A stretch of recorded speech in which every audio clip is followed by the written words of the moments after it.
Chapter 13. Global Citizenship.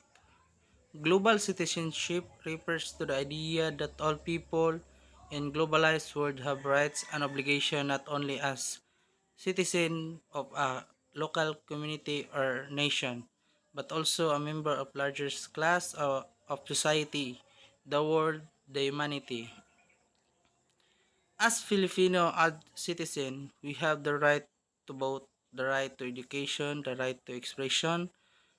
On the other hand, we have the responsibility to pay taxes and to obey our laws.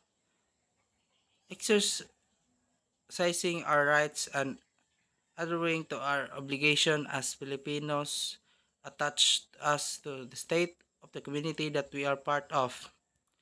Uh, Manifesting of global citizenship. So nakita ninyo ang pictures mo ni siya ang pwede data nga maka obey sa law kung Pilipino ta or other makashow ta sa atong expression or pwede ta mo butar, pwede ta mo education and manifestation of global citizenship. Global citizenship as a choice and a way of thinking. National citizenship is an accident of birth. Global citizenship is different. It's a voluntary association with concept that signifies way thinking of living with multiple cross-cutting communities, cities, regions, states, nations, and international collectives. Monto siya no kanang pwede na to siya nga kanang ang global citizenship as choice and way of thinking. So mao na siya ang pwede na to nga mahimo usa ka isip usa ka global citizenship. Global citizenship as self-awareness and awareness of others. As one international educator put it, it's difficult to teach intercultural understanding to students who are unaware they, too, live in a culture that colors their perceptions. So, global citizenship as awareness. So, pwede ta mo self-aware or aware of others nga kanang nasyay kanang timug-an nato nga pwede na to siya likayan, pwede na to siya tagdon. Global citizenship as they practice cultural empathy. Cultural empathy or intercultural competence is commonly articulated as goal or global education. So, global citizenship as they practice cultural. So, pwede global citizenship as they practice cultural empathy. So, pwede ta mo atong global nga kuan pwede na to i-practice atong cultural or intercultural competence. Global citizenship as the cultivation or principled decision making. Global citizenship entails awareness of the independence of individuals and systems and sense of responsibility that follows from it. So,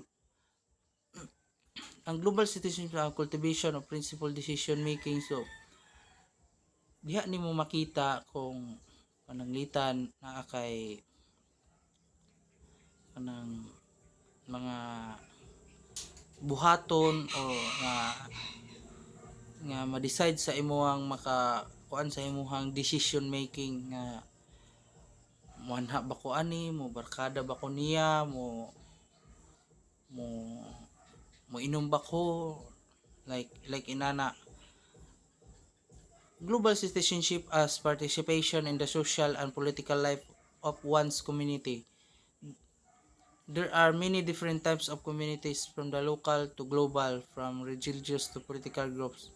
So, participation in global in the social and political life of one's community. So, pwede ka mo enter sa kalihukan sa barangay or sa pwede ka makuan sa political life as one community. So, pwede ka mo suggest nila unsay mga nindot nga ngay buhaton para sa komunidad or kay daghan kayong mga kuan karon, mga tiwali sa mga gobyerno sa mga community. There are three approaches to global economic resistance, economic globalization. Number one is trade protectionism. Involves the systematic government intervention in foreign trade through tariffs and non-tariff barriers in order to encourage domestic producer and deter their foreign competitors. So trade protectionism sa mura ni siya og nakasagawas ninda ka didto gipalit nimo baligya nimo diri sa Pilipinas nya nakay kuhaon nga trade protectionism para maprotektahan imong mga produkto.